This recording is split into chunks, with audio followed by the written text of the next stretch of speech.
Salut, c'est Awa. Salut, c'est Estelle. Bienvenue dans The Spot, le podcast qui met en lumière des parcours de vie, et cela sans langue de bois.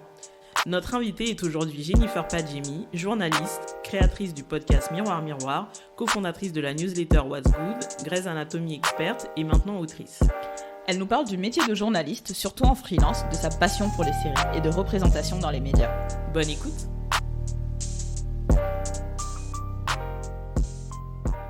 Bonjour Jennifer. Bonjour. Merci d'avoir accepté de participer à The Spot. Merci à vous pour l'invitation. Déjà, on va commencer avec une question assez simple. Est-ce que tu peux nous parler de ton parcours et de comment tu es arrivée aujourd'hui à ton métier de journaliste ? Alors, mon parcours est assez classique. Lycée. Ensuite, j'ai fait la fac. J'ai commencé par une licence de médiation culturelle, option média. Et donc, à partir de là, je savais que je voulais me tourner vers la com, enfin en tout cas l'infocom. Mais pour moi, la médiation culturelle, ça regroupait pas mal de choses, notamment l'art et le côté communication et écriture, vu que j'avais fait histoire de l'art au lycée. Et du coup, c'était un bon moyen d'avoir un pied un peu partout. Et donc, ensuite, en troisième année, je suis allée en Erasmus à Madrid, où j'étais dans une école de journalisme. Et là, ça s'est vraiment précisé. Salut Maddy. Mais oui, j'étais avec Maddy. Tu la connais ? Ok, ouais. D'accord. Estelle connaît C'est ma partner in crime. Ok. Oui, j'étais avec Maddy qui était dans la même fac, mais elle faisait pas du tout la même chose que moi. Je crois qu'elle était plutôt en... je sais plus, mais je crois qu'on avait des cours en commun, mais bon. Donc voilà, et là, ça s'est vraiment précisé, où en gros, en revenant, j'ai fait... j'ai poursuivi le master, en fait, qui allait avec la licence, où là, j'ai vraiment choisi que des cours de communication, d'écriture, beaucoup aussi de séries. Donc c'est drôle en fait, parce que aujourd'hui en fait c'est une grosse partie de mon travail. Et je suis retournée à l'étranger, mais cette fois en étant assistante de français dans un lycée en Angleterre, parce que j'avais envie de continuer d'aller à l'étranger, mais j'avais déjà fait un Erasmus, donc il fallait bien que je trouve quelque chose. Et donc, en revenant, j'ai fait un M2 en infocom à Nanterre. Et en fait, toute ma scolarité, enfin, tout mon parcours d'études supérieures, j'ai toujours fait des stages. C'est-à-dire, même en première année, j'avais fait un stage pour un site obscur. Qui n'existe plus aujourd'hui. Je sais même pas où ils en sont, mais c'était vraiment, tu sais, le truc pour écrire... sur les étudiants, sur l'orientation scolaire, etc. Et du coup, pour moi, c'était une manière de commencer à avoir un pied dans l'écriture d'une manière ou d'une autre, où vraiment, je suis restée un mois. J'avais été payée, je crois, 100 €. J'étais trop contente. J'avais 18 ans, c'était mon premier stage. Et après, j'ai toujours fait des stages. Et c'est ça qui m'a aidée aussi à avoir un pied dans le journalisme, en parallèle de mes études. C'est fou qu'aussi jeune, tu te sois quand même dit « Ok, il faut quand même que je rentre dans le milieu, que je fasse des stages. » Ouais, je sais pas, en fait, je me suis dit, une année universitaire, c'est de octobre à, si on dit la vérité, genre dès avril, c'est un peu fini. Et je me disais, alors oui, je vais me faire de l'argent l'été, enfin juillet et août, mais du coup, autant faire quelque chose avant que ça commence. Et donc, pour moi, c'était limite normal, en fait. J'allais pas juste me tourner les pouces à rien faire. Donc, c'est soit tu gagnes de l'argent en ayant vraiment un travail d'été, ce que j'avais aussi, parce que j'étais animatrice, ou soit tu essayes aussi d'exercer ta future profession, ou en tout cas ce que tu penses être... ta future profession, quoi. Je crois qu'il y a des études à faire sur le lien entre les gens qui bossent dans la com et les gens qui ont leur BAFA, parce que c'est les seuls que je connais avec le BAFA. Ouais, le BAFA, ça aide pour plein d'autres choses. À gérer les gens difficiles, déjà. C'est clair. Du coup, moi personnellement, je t'ai découverte sur Twitter, vraiment, okay.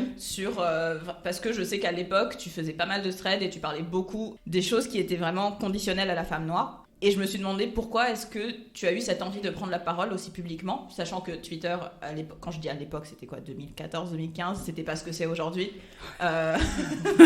Voilà. Donc pourquoi est-ce que... Enfin, ça devait pas être facile, donc d'où t'es venue cette envie ? En fait, Twitter, j'ai eu 2 phases. La première où j'ai essayé de le faire, où je me rappelle, je crois mon premier tweet, c'était genre MJ, parce qu'il venait de mourir et j'étais genre, je trouvais ça génial et je pensais vraiment que c'était, je sais pas, moi, raconter sa vie ou enfin raconter un peu n'importe quoi.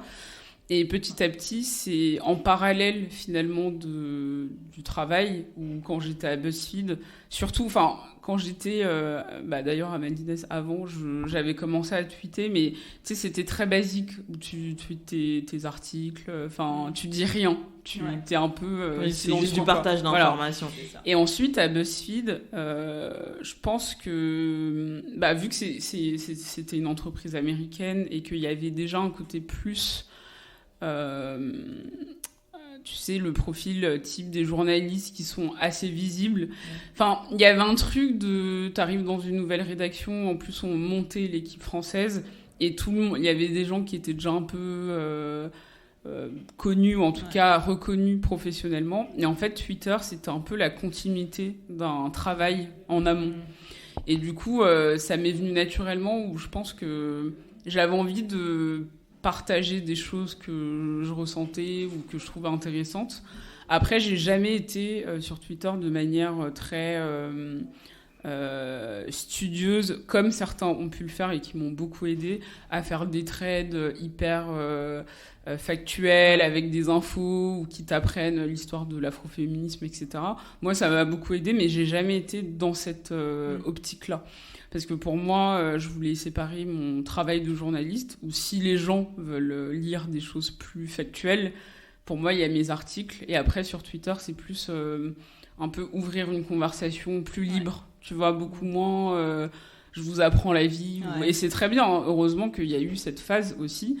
Mais moi, j'étais moins dans cette optique-là. D'autant plus que j'avais peur aussi de faire des erreurs, alors que dans un article, tu travailles pour ça, quoi. C'est beaucoup plus sûr.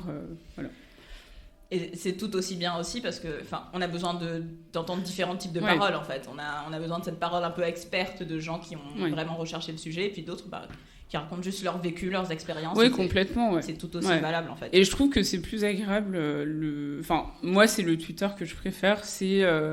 raconter des humeurs, partager des articles qu'on trouve intéressants et potentiellement ouvrir une conversation avec des gens que tu connais de nulle part et qui deviennent un peu des amis que t'as jamais rencontrés. Voilà, c'est ça. Et je trouve que il y a quelque chose d'agréable de pouvoir partager des choses qu'on a bien aimées, des séries, des films, et donner son avis aussi. Et c'est vrai que même si aujourd'hui je peux faire plus attention à certaines choses parce que c'est un univers impitoyable. Je continue d'être... j'ai envie d'être naturelle. En fait, j'ai pas envie d'être une personne différente, même si je comprends que certaines personnes le sont pour X raisons. Mais moi, j'ai pas envie d'avoir un persona sur Twitter et d'être totalement différente dans la vie, quoi. Même si, évidemment, ça aide à se lâcher, à travailler peut-être un humour, tu vois, il y a plein de choses qu'on peut faire en ligne qu'on peut pas faire dans la vie, mais je trouve que ça a vraiment permis en fait à plein de personnes, notamment racisées, aux femmes noires, en fait d'avoir une place, celle qu'on leur refusait d'avoir, tu vois. Donc c'est vraiment ça a été un terrain de jeu énorme en fait pour plein de gens qu'on n'aurait peut-être jamais connus autrement, quoi. Et juste, moi, j'aimerais revenir sur ta partie études, parce qu'en fait, de ce que je comprends, t'as pas fait une école de journalisme. Et je sais que moi, à un moment donné, je voulais être journaliste. Et tout de suite, on m'a freiné, on m'a dit « Non, mais attends, t'as pas fait une école de journaliste. Et puis même si t'en fais une, il faut... » Enfin, il y a un top 3 ou un top 5, mais comme on est pour les écoles de commerce et d'ingé. Ensuite, on m'a dit « Si t'as pas de réseau, c'est mort, etc. » Et c'est vrai que ça m'a pas forcément donné envie d'y aller. Et donc toi, t'étais dans la même situation et t'as quand même choisi de te lancer. Donc, qu'est-ce qui t'a aidé à sauter le pas Déjà, comme je le disais, les stages. C'est un bon moyen en fait d'avoir un pied dans un milieu qu'on ne connaît pas et dans lequel on n'a peut-être aucun contact. En gros, c'est quelque chose. Enfin, c'est un endroit où les recruteurs sont beaucoup plus souples. Enfin, faut quand même prétendre faire bien son travail, etc. Mais ils sont beaucoup plus souples parce qu'ils se disent c'est juste un stagiaire. Sauf que eux, ce qu'ils savent pas, c'est que ces stages sont quelque chose de notable en fait dans un CV dont on peut se servir pour plus tard et même se faire la main.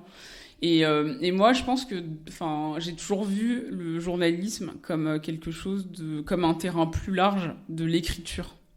Donc, en gros, il y a différentes manières, en fait, de toucher à l'écriture. Donc, ça peut être très journalistique, ça peut être plus littéraire, ça peut être théâtral. Il y a plein de manières, finalement, d'écrire.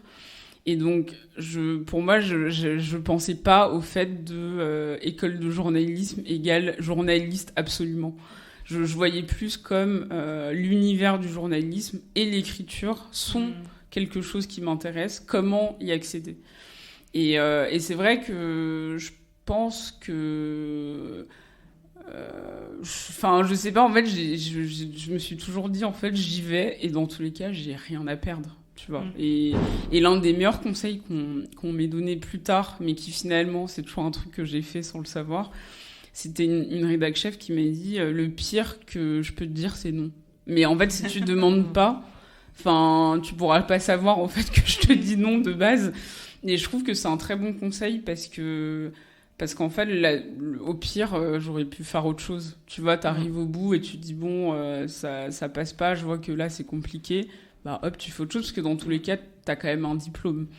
Et t'as même des gens qui ont fait une école de journalisme qui ne sont pas journalistes.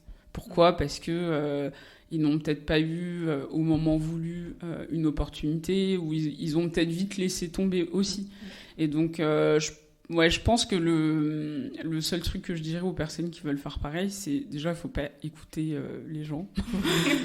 et de deux, il faut vraiment se dire, est-ce que c'est vraiment ce qu'on veut faire ? Et trouver plein de moyens, parce que surtout aujourd'hui, avec toutes les possibilités, on peut lancer sa chaîne YouTube, on peut avoir un TikTok, on peut être sur Instagram, on peut avoir un blog. Mais oui, tu vois, il y a tellement de manières en fait de mettre un pied à l'étrier et de se dire bon, j'essaye et je vois ce qui se passe quoi. Et si ça marche pas, il y a plein d'autres choses à faire. C'est un excellent conseil. C'est le même que je donne à mes potes qui veulent pas négocier leur salaire. C'est qu'on puisse te dire c'est non en fait. C'est clair. Mais il faut demander, c'est même le but de négocier. Exactement. Tu dis pas oui à la première. Même si c'est 1% de plus, demande-le par principe. C'est clair. Et aujourd'hui, tu es journaliste indépendante, c'est ça ? Ouais. Et pourquoi ce choix ? Parce que souvent, pareil, on entend beaucoup parler de la précarité, etc. En fait, après BuzzFeed, j'ai... vu qu'on a été licencié, il y a eu un peu un truc de est-ce que je me remets dans le circuit du salariat ou est-ce que je me mets en indépendante ? Et c'est vrai que l'indépendance, ça m'a toujours attirée, où je me suis dit, bon, ça peut être cool, même si clairement ce n'est pas la vie de Carrie Bradshaw, disons-le, et soyons clairs dessus. Mais il y avait un esprit de liberté qui m'attirait. Mais pour ça, il fallait quand même passer par des rédactions sur avoir de l'expérience. Je pense que c'est une erreur de penser juste après l'école, je vais me mettre en indé, parce que c'est quand même un très gros risque, dans le sens où quand on se retrouve seul face à son article, il n'y a personne pour nous dire si c'est bien ou si c'est pas bien. Et je pense que c'est important de pouvoir gagner des réflexes qu'on apprend en rédaction. Et donc, il faut avoir vécu vraiment l'expérience de la rédaction hors des stages pour vraiment comprendre ce que c'est. Et donc j'ai commencé, et en fait c'est vraiment, j'ai l'impression que ça a été inventé pour moi, genre je me sens comme un poisson dans l'eau. Et après, ça veut pas dire que parfois c'est pas difficile ou que il n'y a pas des hauts et des bas, des réflexions, etc. Mais c'est vrai que depuis que je suis en indé, on m'a proposé des boulots et à chaque fois j'ai dit non.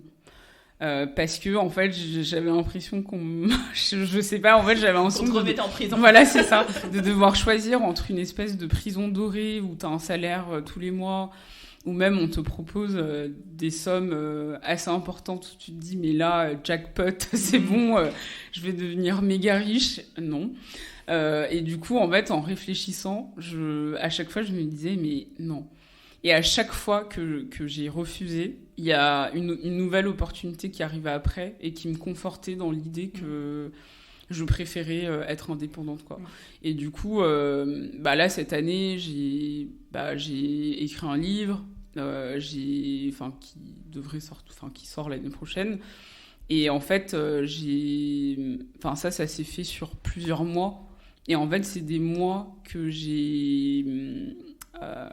dans lesquels en fait j'ai pu réfléchir à cette idée, où en gros c'est pas t'as négocié ton contrat d'édition et c'est là que l'idée se met en place. Ça fait 2 ans en fait que dans ma tête je suis dessus.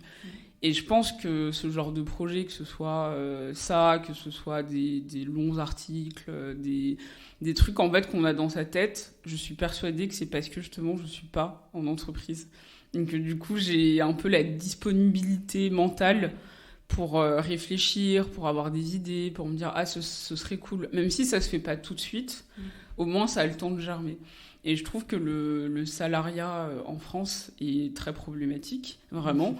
Notamment, vous connaissez dans les startups, où je trouve que c'est vraiment le summum de ce qu'on peut faire de pire en termes de rapport humain, en termes de management, parce qu'en fait, on nous fait croire que tout est cool, que tout est horizontal, que ton boss n'est pas ton boss, que blablabla. Et en fait, c'est dans ces moments-là que tu te retrouves vraiment au plus bas, parce que en fait, c'est encore plus dur, limite, je trouve, d'avoir des déceptions avec des gens qui ont ton âge, dont tu crois qu'ils sont proches de toi, plutôt que dans des hiérarchies très nettes, où le boss, limite, tu l'as jamais vu. Et en fait, je pense que j'ai été un peu... je suis très amère sur ce système. Et les médias... finalement, les médias, en fait, c'est limite des startups. Enfin, c'est des startups sur une longue durée. Mais c'est ça, c'est un peu ce fonctionnement où je trouve que ça fonctionne pas. Et puis après... il y a aussi le problème de décalage entre ce qu'on voudrait écrire et ce qu'on nous autorise d'écrire. Et toujours ce truc entre, déjà, estime-toi heureuse d'avoir un poste, donc tu peux pas tout avoir, quoi. Et j'ai l'impression, en tout cas, qu'en étant indépendante, c'est là où tu peux retrouver le plus de bonheur en faisant des choses différentes et qui t'apportent différentes choses, quoi. Et en fait, c'est marrant parce que moi, justement, je me disais, mais quand t'es indépendant, parce que j'étais auto-entrepreneur à un moment, et le fait d'être tout le temps toute seule, etc., tu vois, justement, ça bridait ma créativité, et je me demandais si c'était pas plus compliqué, puisque quand tu viens dans un bureau, tu parles avec tes collègues, et tu vois, en faisant une discussion, hop, t'as une idée qui te vient à l'esprit, etc. Donc, je le voyais totalement différemment. Donc, hyper intéressant. Mais je pense que ça, tu peux l'avoir avec tes potes aussi. Tu peux avoir une conversation avec des amis. Ouais, c'est vrai. Et après, ça dépend des personnalités. Je pense que c'est vraiment pas fait pour tout le monde. Et des deux côtés, en fait, il faut qu'on arrête de diaboliser, mais il faut aussi qu'on arrête de fantasmer. Tu vois, sur le côté, oui, je prends mon ordi, je travaille dans des cafés. Bon, c'est vrai, je travaille dans des cafés, mais c'est pas inné c'est pas quelque chose de tu claques des doigts et c'est bon. Il y a des personnalités qui ont besoin d'être hyper cadrées, hyper entourées de gens. Donc, faut arrêter de faire croire que c'est magique, quoi. Et que ça va à tout le monde. J'ai l'impression qu'on a même des a priori sur le télétravail. Ouais. Il y a tout ce en ce moment, ils sont à la maison, ils font rien, il y a Netflix à côté. Non. C'est clair. Par contre, en télétravail, je suis plus productive. Ça, c'est indéniable. Oui, mais t'es plus productive, mais tu travailles plus. Et là, on l'a vu, là. Les dérives de gens qui finissent à 22h. Vous aimez la vie je kiffe. Salariat Personnellement, ouais, parce que j'aime la stabilité. Ouais. Et que c'est comme tu dis, perso, j'aime bien être encadrée. sur certains points. Donc, pour l'instant, le salariat, c'est mon kiff. Ça me va. Je me vois pas trop être indépendant. Je me connais, tu vois. Je vais faire, il est 9h. Ah, ouais, je vais dormir. C'est bien. C'est que tu vois, donc la même. Non, c'est pas pour moi, c'est sûr. Je crois que tu avais une question sur son livre que tu avais prévu plus loin, mais tu peux peut-être la poser maintenant si tu veux. Oui, c'était juste pour savoir si tu pouvais en dire plus sur le projet, le scoop peut-être. C'est un livre sur la pop culture et les féminismes. Donc, en gros, j'essaye un peu de faire le lien entre tout ça. Et la pop culture, ça regroupe plein de trucs. Et il y a plusieurs types de féminisme. Et j'essaye un peu de voir tout ce qui s'est passé sur ces 10 dernières années et qu'est-ce que je peux en tirer de tout ça, quoi. Il y a une petite inspiration Roxane Gay, non? En fait, oui, Roxane Gay, c'est une grosse inspiration pour plein de choses parce que j'aime sa manière d'écrire et d'être assez cash. Après, c'est vrai qu'en fait, quand j'y pense, depuis ma vie professionnelle, j'ai toujours fait ça, quoi. Enfin, j'ai toujours lié la pop culture et les questions de société. Et en plus, quand je parle de féminisme, finalement, c'est assez large. Parce que c'est pas juste être une femme, c'est être autre, quoi. Être hors norme, en tout cas de ce qu'on considère comme la norme. Donc, finalement, en fait, j'ai toujours fait ça. Et c'est vrai que... après, à la fin, je me suis dit, oui, c'est vrai que ça peut être... c'est la même démarche, mais c'est quand même assez différent notamment de Bad Féministe, c'est quand même très différent. On est féministe, mais on est aussi plein d'autres choses, et c'est pas contradictoire. Et moi, c'est un truc qui m'a... Et j'en parle un peu, mais qui m'a aidé à déculpabiliser en fait sur une espèce de forme de pureté qu'il faudra avoir, et surtout de se dire des deux côtés, que ce soit chez les féministes blanches qui attendent quelque chose de très précis, parfois même un peu cucu sur le féminisme, et de l'autre côté aussi parfois avec des femmes noires en fait, où on se dit qu'il faudrait être comme ça pour qu'elles nous acceptent dans l'afroféminisme, alors qu'en fait, des deux côtés, si tu creuses, tu te rends compte que c'est pas exactement ça que les gens n'y attendent, et que c'est pas forcément comme ça qu'il faut agir, quoi. Et je trouve que elle, même dans ses écrits de manière générale, New York Times, et ses écrits dans des livres, elle a toujours cette manière en fait de déculpabiliser une situation que je trouve vraiment intéressante. Ça, elle le fait vraiment bien. Et du coup, après on ferme la parenthèse Roxane Gay. Quel livre tu conseilles d'elle? J'ai beaucoup aimé Hunger, où elle parle justement de son rapport au corps, de comment elle a perdue et comment les gens la regardent dans la rue, son expérience en fait de femme grosse. Et c'est vrai que c'est vraiment c'est hyper fort parce que elle parle de choses personnelles, mais où du coup on comprend comment ça a commencé pour elle, comment elle en est arrivée à détester son corps jusqu'à le maltraiter, c'est ce qu'elle dit. Et elle raconte aussi comment les États-Unis, ils ont établi tout un système autour en fait des gros, mais du marketing en fait de ça, de la minceur, que ce soit Weight Watchers, ou elle parle beaucoup de The Biggest Loser, une émission assez horrible. En plus, quand je l'ai lu, je me disais putain, je regardais, je crois que ça passait sur Énergie 12. C'est l'émission où les gens ils ont des pertes de poids phénoménales. Ou on te pèse sur un doc. Mais oui, j'adorais cette mais émission. Non, mais je peux te dire qu'après avoir lu son livre, j'étais genre pourquoi j'aimais cette émission en fait. Enfin, il y avait un côté un peu satisfaisant de les voir. Se challenger, c'était pas du tout par rapport au poids, mais c'était plus par rapport au côté ils ont réussi, ils ont gagné, mais elle explique bien que c'est très néfaste pour tout ça, quoi. Donc je vous conseille ce livre. C'est une question un peu d'actu. Okay.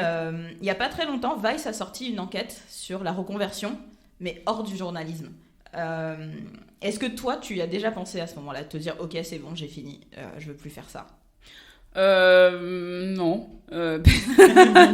Non, parce que j'ai toujours envie de faire ça. Après, je pense régulièrement à diversifier mes projets. En gros, j'aime bien l'idée de se dire podcast, livre, article, pourquoi pas un jour une série, enfin des choses qui restent toujours autour de l'écriture. Enfin, c'est le même domaine, mais pouvoir tenter des expériences. Et il y a des expériences qui ne fonctionnent pas et c'est pas grave. Des expériences où on est moins à l'aise et c'est pas grave, mais pour moi ça fait partie en fait de l'apprentissage et de se dire bon, là c'était une première, peut-être que la prochaine fois ce sera mieux, ou parfois de se dire en fait j'aime pas faire ça et tant pis, on passe à autre chose quoi. Mais je préfère l'idée de diversification que de reconversion. Du coup, ça fait tomber à l'eau ma dernière phrase. Ma petite blagounette. Ah, c'était quoi? Parce que j'avais mis des articles, une newsletter, podcast, vidéo. Donc, je terminais par est-ce que tu serais pas en train de construire l'empire Padjim? Non. Bon, embauche Estelle, elle le fait pour toi, on dirait. Hein, c'est clair. Et dernière question journalisme. Pour moi, aujourd'hui, je vois les mêmes problèmes côté journalisme que tech, c'est-à-dire on parle toujours de ce côté un peu pipeline problème, genre si on ne trouve pas des gens un peu plus de la diversité, c'est parce qu'on ne les voit pas, on ne sait pas où ils sont, machin chose. Quelle est ta vision, toi, justement, de ce souci de diversification dans les rédactions, de comment apporter plus de points de vue totalement différents? Tu veux dire comment tu l'as vécu déjà et puis comment est-ce que toi, quelle solution toi tu verrais pour apporter plus de diversité dans ces rédactions?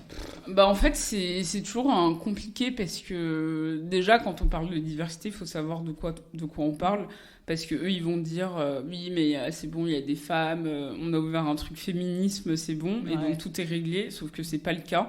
Je pense qu'il faut vraiment qu'on arrête d'employer ce mot, mais ça c'est un autre débat. Mais en fait, en gros, qu'on essaye de penser cette question de manière plus large. Parce que je pense que pendant longtemps, on l'arrêtait à la couleur de peau en se disant oui, mais regardez, il y a un noir ou pas, et c'est tout. Alors que déjà, il y a plein de personnes qui sont parfois racisés, mais on le voit pas au premier abord, donc il peut y avoir des Nord-Africains, des Asiatiques ou des métis très très clairs, mais ça va pas se voir tout de suite. Donc déjà c'est une question de visibilité où les rédactions qui font leur photo de classe, très mauvaise idée, parce que en gros quand il y a que des blancs, à un moment posez-vous une question. Sur 100 personnes, alors oui, ça se trouve qu'il y a des personnes qui sont white passing et qu'on les voit pas, mais même, c'est un problème d'avoir. J'ai l'impression que c'est vraiment devenu un moyen, tu sais, de faire du buzz. C'est devenu un outil marketing de faire la photo de classe. À chaque fois que je vois ça, je me dis mais personne vous a fait passer le mot. C'est fou quoi. Mais après, je pense qu'il faut qu'on aille plus loin et qu'on se dise comment on peut recruter des personnes qui n'ont pas forcément fait d'école, qui viennent de périphéries urbaines, qui viennent de banlieues, qui ont d'autres parcours. Même des personnes trans, est-ce qu'on en voit dans les rédactions? Non. Il y a une journaliste trans, notamment, je crois, qui était ou qui est chez 20 minutes, mais c'est pas quelque chose dont on entend parler tous les jours. Mais c'est vrai que le problème principal, je pense, des rédactions, c'est qu'elles ne regardent pas en dehors d'un cercle. Et donc, c'est à la fois leur cercle d'études, de milieu, donc on traîne qu'entre nous, on habite dans le 11e, etc. Mais surtout, en fait, vous parlez, en fait. Vous écrivez des articles pour vous, pas pour le public. Et ça, c'est un vrai problème. C'est ce truc d'être toujours un peu hors sol, de jamais comprendre ce que les gens veulent lire, ce que les gens veulent découvrir, ce que les gens veulent faire, en fait. Et parfois, je me mets en tant que lectrice. Et pourquoi je lis plus la presse anglo-saxonne? C'est pas parce que ça me fait kiffer, c'est parce que c'est des articles qui m'intéressent et j'ai l'impression qu'enfin, on parle à un profil type femme noire d'une 30aine d'années qui habite dans une grande ville. Qu'est-ce qu'elle veut lire? Et j'ai souvent l'impression en fait que les médias ne nous parlent pas à nous. Et donc, il y a tout un truc de oui, alors c'est des grands médias sur quand c'est un attentat, quand pour les questions, on va dire, de société, ok. Mais en fait, les questions de société sont plus larges que l'actu chaude. Il y a ce qui se passe tous les jours, et après, parfois, il y a des phénomènes un peu diffus qui veulent dire quelque chose de nous. Et j'aimerais qu'on soit un peu plus enclin, en fait, à écrire sur ça. Et le jour où finalement on sera, ces rédactions-là s'ouvriront sur ces sujets, forcément, t'ouvres aussi le spectre. Bah ouais. Parce que ces sujets-là peuvent être traités par des personnes qui viennent de partout, qui ont des centres d'intérêt hyper différents. Et je pense que là, on réglera quelque chose. Mais pour l'instant, il suffit d'ouvrir n'importe quel grand média connu, en plus, qui parfois se disent de gauche, mais en fait, qui sont à côté de la plaque. Et à chaque fois qu'ils te parlent de choses, ça fait ça fait 1 an et demi qu'on n'en parle plus, c'est fini. Et qui arrivent après tout le monde. Pourquoi ? Parce que au moment où un journaliste leur a proposé non mais c'est trop niche, personne n'en parle, mais c'est le but, c'est-à-dire c'est vraiment le moment d'en parler, et je trouve ça hyper dommage. Et moi je trouve que quand on parle de reconversion, on parle souvent de oui parce que c'est un métier précaire, etc. Oui, mais moi si je change de métier un jour, ce ne sera pas que pour la précarité, c'est parce que ça ne me parlera plus du tout. Tu vois, et ça, pour moi, c'est un vrai... Parfois, j'ai envie d'exploser quand je vois des sujets qui sont traités, mais genre 1 an après tout le monde. Et tu te dis, mais non, c'est notre métier. Mais je comprends pas qu'il n'y ait pas de remise en question, tu vois. Il y a tellement de médias qui coulent, etc. Qu'est-ce qui fait que, tu vois, un New York Times qui pourtant cartonne déjà est toujours, tu vois, en train de se remettre en question, de sortir, de réfléchir, etc. Et qu'est-ce qui fait que nous... Parce qu'on veut pas se remettre en question, parce que nous, on a la science infuse, parce que nous, machin, parce que... Et c'est un vrai problème, même quand il y a des tentatives où tu dis « Ah, il y a eu un article intéressant », mais c'est une fois tous les mois, en fait, voire tous les 2 mois. Et alors oui, en fait, l'actu chaude, je la compte pas, parce que ça, oui, c'est très bien traité, il y a un attentat, le coronavirus et tout le monde, on sait exactement ce qui se passe, et c'est vraiment bien traité. Ou sur, parfois, tu vas avoir des enquêtes très bien sur les violences sexuelles, etc. Mais moi, je parle vraiment des sujets à la fois quotidiens, mais qui sont pas de l'actu chaude, et qui veulent dire quelque chose de nous, tu vois, que ce soit le lifestyle, la culture... tu vois, même quand on parle de pop culture, ce n'est pas que les séries. C'est pourquoi, à un moment, tout le monde va parler d'un phénomène culturel. Qu'est-ce que ça veut dire ? Pourquoi c'est une tranche d'âge qui s'intéresse plus à ça, tu vois ? Et je trouve que, on a un gros retard par rapport à des New York Times, le New Yorker. T'as plein de médias anglo-saxons qui sont... Eux, c'est ça, en fait. Tous les 2 jours, tu vas avoir un papier hyper intéressant, mais en fait, c'est juste naturel, quoi. Ça fait partie du truc. Donc, j'ai espoir, mais Et du coup, si on te donnait un budget illimité pour créer ton propre média...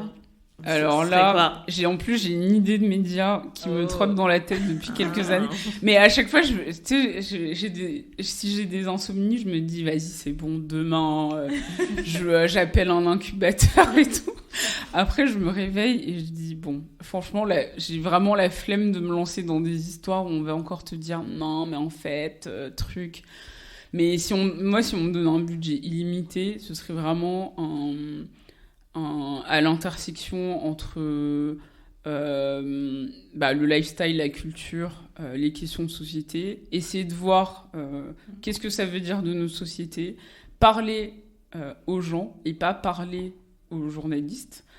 Et je m'intéresserai, mais j'aurais envie de recruter les meilleures plumes, donner de la chance en fait à des personnes aussi qui sont pas forcément journalistes, et voir aussi ton média, ton support comme quelque chose de plus large. Tu vois, par exemple, pouvoir accueillir des poètes, des gens qui écrivent des nouvelles, un truc qui mêle plusieurs types de formats dans un même média, quoi. Et je sais pas si vous connaissez Rookie. Ah non. Rookie Magazine. Non, mais j'ai pas. Mais à l'époque, moi, je trouvais ça hyper cool puisque ça a été écrit par Tavi Givinson, qui elle-même était ado quand elle a commencé à être connue avec son blog, etc. Et en fait, ce magazine donnait la possibilité à plein de gens d'écrire. Parfois, ça pouvait être des trucs très personnels, parfois un peu plus globaux. Enfin. Mais c'était vraiment... il y avait vraiment cette touche de se dire t'arrives à te connecter, tu vois, à ce papier, t'arrives à comprendre pourquoi la personne a voulu l'écrire. Alors, c'était quand même un modèle très intimiste et je pense pas qu'il faille faire un média où tout le monde peut écrire n'importe quoi, parce que, bon, journaliste, c'est un métier et il faut rester quand même dans des cordes, quoi. Enfin, ne pas dire n'importe quoi, mais je trouve que il faut aussi laisser plus de place, en fait, à l'écriture. Tu vois, à l'écriture, à comment on peut développer une plume, qu'est-ce que ça veut dire. Et du coup, les podcasts, aujourd'hui, c'est ce qui permet à des gens, en fait, qui sont pas forcément journalistes, de s'étendre et de pouvoir créer, quoi. Donc ça, c'est cool. Top. Sortez les CV, c'est bon. Moi, je veux absolument voir ça. Tu me l'as trop bien vendu. C'est très bien pitché, hein, je confirme. Et du coup, on peut pas terminer ce podcast sans parler de séries avec toi, puisque Awa, t'as connu via tes trades sur l'afroféminisme. Moi, c'est les séries. Et je voulais savoir si tu envisageais d'évoluer dans ce secteur en tant que scénariste ou productrice, ou est-ce que ça te... Ouais, j'aimerais bien. J'aimerais beaucoup à un moment de ma vie, mais je pense que dans quelques années, enfin, je réfléchis à déjà commencer un court-métrage, enfin, essayer de voir en fait par où je peux passer. À la fois, peut-être apprendre vraiment l'écriture scénaristique, et en même temps, parfois, je me dis, je pourrais aussi tenter sans forcément maîtriser cette écriture-là. Mais je pense que c'est bien quand même d'avoir une base. Voilà, et puis après, moi, j'aimerais bien... Il y a la mairie de Paris qui organise des ateliers pour les scénarios. Il y a quelqu'un qui m'a envoyé... Parce que je l'ai envoyé à un de mes potes il y a pas longtemps. Ah ouais, ok. Si tu veux, je peux te l'envoyer. Je sais pas si les inscriptions sont encore ouvertes. Mais oui, il y a une personne qui m'a envoyé ça par mail en me disant oui, assez court et tout. Mais je sais pas, à la fois j'ai envie, et en même temps je me dis j'ai aussi envie de m'entraîner un peu toute seule et de pas être bloquée par ce truc.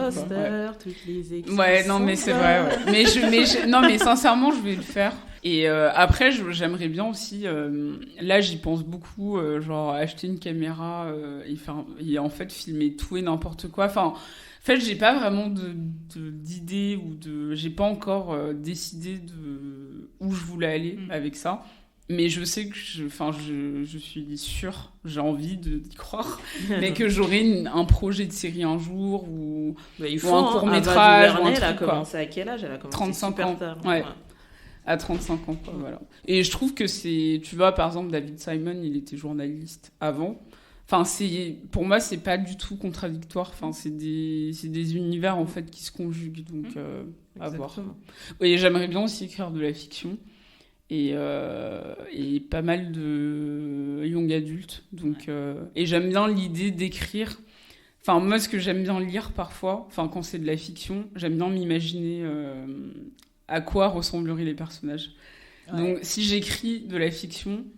je penserais déjà en fait à un format audiovisuel. Je sais pas si tu vois, et du coup après le but c'est pas d'écrire pour qu'il soit adapté un jour, mais j'aime bien l'idée en fait de pouvoir vraiment imaginer les personnages, tu te dis à quoi ils ressemblent, comment ils se tiendraient, qu'est-ce qu'ils diraient, enfin voilà. Ouais, t'as déjà le réflexe en tout cas. Ouais. Et d'ailleurs t'as fait une collaboration avec Netflix. Oui. Comment ça s'est passé? Bah écoute, en fait ça s'est bien passé. Dans l'ensemble, ils étaient contents. Moi, je trouve que... il y a ce qu'on voit et après, il y a ce que j'ai travaillé avant. Enfin, en gros, j'ai sélectionné les séries dont je voulais parler. Enfin, j'ai vraiment fait un choix subjectif. On m'a pas du tout imposé quelque chose et donc ça, c'était cool.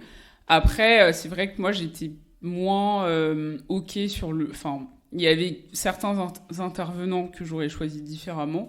parce que je trouve que ça a joué dans la dynamique en fait de groupe.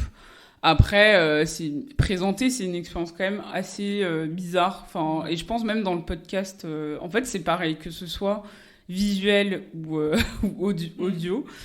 Ou audio, il y a toujours ce truc où c'est très différent en fait d'être invité et de pouvoir parler de ce que tu maîtrises que de devoir gérer des gens qui parlent de ce que tu as envie de dire du coup. Et parfois je me disais mais j'ai pas envie, enfin limite là j'ai envie de participer, moi j'ai envie de parler, et il y a des fois où bon après ça s'est pas vu parce qu'il y a eu un montage, mais il y a des fois on m'a même dit non mais là genre tu peux rien dire quoi, enfin genre tu peux pas donner ton avis.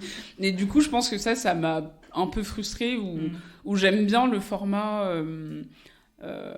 enfin de présenter quelque chose mais où tu peux participer aussi. Ouais. Tu vois, j'aime moins le format un peu animatrice où t'es là, un peu passe-plat en fait. Ouais voilà, où t'es là et en fait t'es un peu coincé, tu sais pas trop quoi faire et t'es genre tiens tu peux parler, enfin je trouve ça bizarre. Et c'est vrai que ça dans ce sens-là surtout sur un sujet que toi t'adores quoi. Ah oui non mais c'est clair. Et c'est vrai que dans ce sens-là, même si j'ai préparé l'émission en amont et ça c'était cool, j'aurais préféré limite être invitée ou avoir un rôle plus interactif avec les invités et pouvoir parler autant quoi.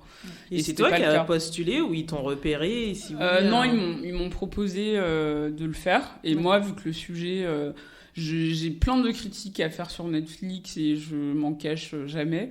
Mais pour moi, quand c'est un sujet qui me plaît et qui me parle, j'ai pas de problème à accepter. Et surtout que là, il n'y avait pas du tout d'obligation de choisir telle ou telle série. Enfin, c'est vraiment tous les programmes que j'ai choisis, c'est des programmes que j'aime. Et je trouve que d'ailleurs, c'est même les moins connus parfois de la plateforme. Bah, de toute façon, c'est souvent ça. Ouais, c'est ça. Franchement, les meilleures séries, c'est celles qui ont le moins de promos. Ouais. Et du coup, bah, ils m'ont proposé, j'ai accepté. C'est ce que je disais tout à l'heure, c'est que parfois, il y a des expériences, c'est une première. C'est peut-être pas le top du top, mais pour moi, c'est un bon tremplin, en fait, pour se dire... bah là, c'était la première fois, ça s'est relativement bien passé. Bah, la prochaine fois, ça se passera encore mieux, et ainsi de suite, quoi. Et après, j'ai eu d'autres...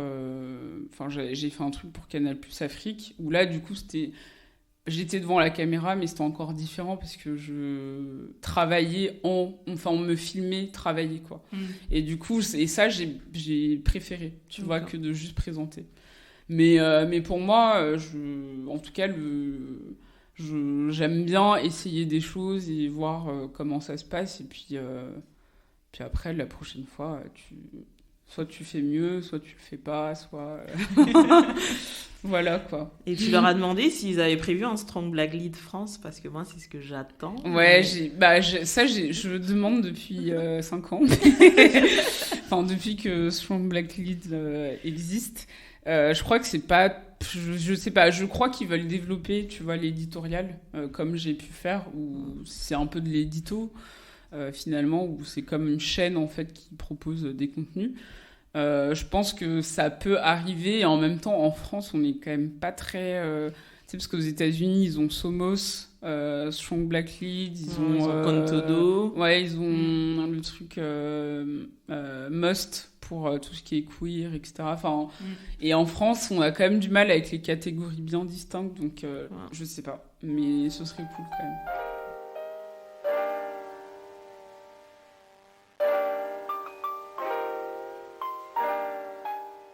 Ouais, je voulais savoir si tu devais être un personnage dans Grey's. Oula. Lesquels serais-tu ? J'ai le droit d'inventer un personnage qui regroupe 3 personnages. Oui, tu peux. Je pense que je serai un mix de 4 personnages qui sont Miranda Bailey, Christina Yang, Cali Torres et Meredith Grey. Voilà. Juste ça. Voilà. Je prends le meilleur des 4 et voilà, vous faites un personnage. Et après, l'autre question, c'est toi, de Grey's Anatomy. Ouais, ça, c'est pas moi. J'ai été fan de Grey's Anatomy pendant très longtemps, mais à un moment, j'en pouvais plus des morts absurdes. Ouais. Pour toi, c'est quoi la mort la plus absurde de cette série ? Alors, la mort de Derek est absurde dans le sens où le mec il prend sa voiture, enfin en plus il venait de sauver une vie, après il repart, il lève la tête, il y a un camion qui arrive, n'importe quoi, mais Non, mais elle n'était pas absurde ça pour arrive, la série. Ça arrive, ça, bon souvent sur la route, de personnes qui s'arrêtent pour secourir et qui se font taper par une bagnole. Mais ça arrive, ça. Oui, mais pas dans une série. Ouais, mais non, mais puis surtout là, c'est vraiment, ils venaient de sauver des vies. J'aime tous beaucoup la suite. Ah, mais La mort justement, de c'est Derek. ce que j'allais dire, c'est que c'est absurde l'accident et arrive un peu comme un cheveu sur la soupe, mais ça a complètement du sens dans la série où je sais pas si vous avez suivi, mais en gros, il voulait pas changer son salaire. Ouais. Parce que du coup, Hélène Pompeo, elle a dit gars, en fait, la série, elle porte mon nom, le nom de mon personnage, donc en fait, vous allez m'augmenter. Et il voulait pas. Et en fait, je pense que ça se passait vraiment mal en fait avec elle.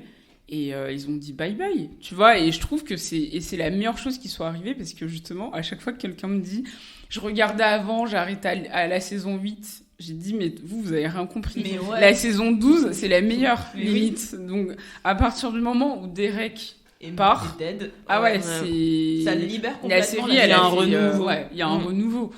Et du coup, mais sur les morts absurdes, tu vois, franchement, dans les personnages, je trouve qu'il n'y en a pas eu non plus...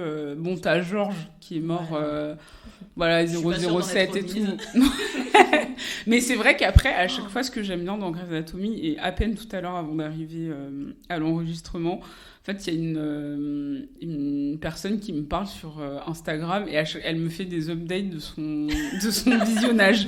Et là, elle me dit, là, je suis au crash d'avion et tout, je suis pas bien. Lequel Le premier. Et elle me dit, je suis pas bien. Non, mais là, elle était vraiment pas bien. Et je lui ai dit, mais en fait, la saison d'après est trop bien parce que justement, tu comprends que le crash d'avion, c'est pas juste absurde. Tu vois, parce que quand tu regardes, tu peux te dire, ça fait un peu Lost, genre Lost, les disparus. Ouais. Pourquoi on regarde ça dans Grey's Anatomy ? Mais en fait, ça a du sens sur la manière dont on va questionner le trauma, des questions beaucoup plus enfuies. Et moi, c'est ce que j'aime bien. Mais c'est fou parce que moi, quand il y a une nouvelle Grey's Anatomy, j'attends vraiment ton tweet. Tu vois, c'est un truc de malade. Bon. Parce que quand ils ont annoncé que c'est quand on a commencé à voir les rumeurs arriver pour Alex, j'attendais trop le tweet. Mais Alex, ton tweet. Je m'en suis toujours pas remise. Non, mais ça, c'est du grand n'importe quoi. Ah ouais, grand n'importe quoi. Là, franchement, c'est trahison ultime. C'est digne de la dernière saison de Game of Thrones. C'est clair. C'est traumatisme total. C'est clair. Non, mais en plus, Easy, quoi. Enfin, désolé pour non, mais c'est... Non, mais Easy, genre, que fais-tu là ? Mais oui. Et avec vous... Non, mais en plus, on aurait dit vraiment une pub Getty Images. C'est genre, ça. ils ont inséré des images d'enfants blonds qui courent dans les champs. Mais qu'est-ce que vous faites ? Et après, en même temps, trop d'amour pour Justin Chambers, qui apparemment est parti pour des raisons sentimentales. Franchement, si c'est vraiment ça et que ça a pu lui faire du bien, je comprends. Ouais. Mais bon. Enfin, c'est... Ouais, mais c'est pas lui en honneur de le faire sortir comme ça. Enfin, mais c'est ça. Alex, c'est tellement c'est le personnage qui a le plus évolué pour moi. Et tu vois, le faire partir avec Easy, c'est une régression. Mais oui, quoi. Mais clairement. Et d'abandonner... je sais Joe. Plus son nom, Joe. Non, mais ça, et puis surtout quand tu vois que... Je trouve que Christina et la saison de son départ, donc la saison 10, c'est l'une des meilleures saisons, je trouve, de la série. Pourquoi ? Parce qu'en fait, c'est hyper rare d'avoir un personnage dans toutes séries confondues qui part et en fait, sa fin est bien. Tu sais, limite, tu sens qu'on remercie la personne de genre, on te rend hommage, quoi. Et je trouve que c'est dommage qu'Alex n'ait pas pu avoir cette fin, mais bon. En fait, Shonda, elle est fan de Christina, de Sandra Oh, Sandra Oh, et en fait, ça s'est senti dans. Ah ouais, clairement. Mais en plus, c'est elle qui écrivait. C'est un dommage, Donc. Et ça, je trouve ça hyper beau. Enfin, mais j'en parle pas mal et de Grey's Anatomy, mais et de Christina dans mon livre. Dans ton livre. Et c'est vrai que pour moi, Christina, c'est l'un des meilleurs personnages féminins en fait de l'histoire des séries. Pour la simple et bonne raison que, justement, on l'a respectée dans l'écriture. Tu vois, on n'a pas essayé de la changer ou de... Enfin, elle est constante. Et ça, c'est hyper rare d'avoir des personnages féminins et notamment de couleur. qui soient autant respectés en fait dans leur entièreté. Et, ouais. Puis moi, ce que j'ai bien aimé dans le personnage de Christina, c'était de montrer autre chose, parce que tu sais, moi je suis comme elle, je suis pas du tout câlin, les trucs comme ça. Et en France, déjà les gens ils sont très tactiles, très tactiles. Et en fait, tu vois, c'était hyper cool de voir un personnage comme ça. Je me reconnaissais, j'étais enfin cool. C'est clair, oui, et qui veut pas d'enfant et qui jusqu'au bout elle n'en aura pas. Ouais, voilà. Et ça c'est hyper. Enfin, c'est une règle en fait que plein de scénaristes devraient s'imposer de comment écrire des personnages féminins. Puis sa relation d'amitié avec Meredith, c'est clair. Bon, on clôt le point de la okay. Donc aujourd'hui, tu es invité de notre podcast, mais avant ça, tu as eu le tien, qui a été, on va pas se mentir, un vrai succès quand même. Ouais. Est-ce que tu te sens de retenter l'aventure à un moment ? Oui, si j'ai une bonne idée ou si il y a quelque chose qui me parle, j'aimerais bien retenter l'aventure. Je pense que j'aimerais bien quelque chose de comme là on fait, tu vois, un peu interactif, où tu discutes, où ce soit moi quelque chose de... Il y a un expert et quelqu'un qui gère un peu la conversation, même si pour le coup j'avais aussi une expertise dans les sujets que je proposais, mais j'aime bien l'idée en fait de discussion avec plein d'experts qui sur des sujets différents. Et c'est vrai que un podcast sur la pop culture m'intéresserait vraiment pour pouvoir... Parce que finalement, même les questions du corps et de l'apparence, enfin j'en parle aussi dans cet ouvrage, parce qu'en fait, c'est lié à la... Enfin en fait, tout est lié. Et c'est ça dont je me rends compte, c'est que tous les sujets que je traite, d'une manière ou d'une autre, ils ont un lien avec la pop culture. Enfin, tu vois, et du coup, je trouve que ce serait vraiment bien de pouvoir mêler finalement toutes les questions de société en parlant des célébrités, des séries, des films, d'un fait, tu vois, je sais pas, Prince Harry qui a dit le monde a été créé par les Blancs pour les Blancs. Hop, qu'est-ce que ça veut dire ? Tu vois, Prince Harry, c'est une star, mais il dit quelque chose de... Le mec s'est réveillé en 2020. C'est clair, les yeux. Non, mais ça, tu vois, je trouve ça cool de pouvoir commenter. En fait, d'avoir un commentaire critique sur des sujets d'actualité culturelle, quoi. Voilà. Donc, ça serait top. Inch'Allah. Encore une fois, sortez les CB. Et là, qu'est-ce qui t'empêche de le faire ? Est-ce que c'est une question de moyens financiers ou juste t'as pas le temps ? Après, en fait, je trouve que c'est bien de pas trop s'éparpiller et de faire chaque chose un peu au bon moment. Là, je suis encore sur ce projet d'écriture qui est encore en cours, et pour moi j'ai pas envie de trop m'éparpiller à me dire j'ai un podcast, j'ai machin, j'ai ceci, j'ai cela, et en fait tu fais tout mal, tu vois. Et je pense que mais c'est vrai que j'y pense et j'aime bien, parce que c'est trop drôle, depuis que j'ai arrêté le podcast je n'arrête pas d'être invitée dans des podcasts et je me dis qu'est-ce qui se passe. Du coup je participe quand même à faire un podcast d'une manière ou d'une autre, quoi. Voilà. Et dernière question, est-ce qu'il y a un sujet dont tu es fan et en fait personne ne le sait ? Un truc Je pense qu'il y a plein de choses que je dis pas forcément dont je suis fan. Par exemple, j'adore la déco, genre vraiment. Je sais pas combien je dépense dans ça d'ailleurs, faut que j'arrête. J'adore ça. Après, par exemple, je pense que les gens savent pas trop que j'écris sur la bouffe, par exemple, mais c'est le cas. Sur les restos, j'aime bien découvrir en fait des nouveaux restos, et je trouve ça passionnant. Le lien entre gastronomie et identité raciale. Je trouve que c'est passionnant et qu'on n'en parle pas assez et qu'on devrait trop en parler. Mais voilà, mais en fait, je suis fan de tout. En fait, je suis fan de... J'ai un peu un côté, je pense, geek, mais pas forcément défini comme on pourrait le croire dans... Le vrai sens du geek, quoi. Tu t'intéresses voilà, c'est ça. Sujets et quand je m'y intéresse, je deviens un peu obsessionnelle, ou où je vais lire. Mais est-ce que ça des dure? trucs sur Parce ça. que moi, j'ai vraiment, quand je suis sur un sujet, je suis à fond, Ouais. mais ça dure jamais. Enfin, tu vois, je switch de sujet en sujet, donc du coup. Moi, ça dure. J'ai quand même des obsessions qui reviennent sans cesse. Hein. C'est assez. Ouais. Voilà. Et puis après, la beauté aussi, j'écris quand même pas mal sur la beauté. Et je trouve que tout, mais vraiment tout, peut faire un lien sociologique, quoi. Ouais. Tu vois, le maquillage, les cheveux, les cheveux, je trouve qu'il faut on en a beaucoup parlé, mais il faut qu'on en parle encore plus d'une autre manière. Tu vois, un peu c'est quoi, à partir de 2020, c'est quoi le futur des cheveux crépus? C'est génial ça. Bah écoute, merci beaucoup Jennifer. Bah, merci à vous.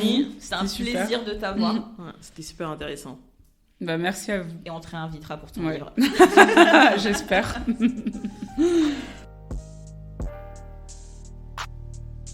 Merci de nous avoir écoutés. Si cet épisode vous a plu, mettez-nous 5 étoiles sur iTunes.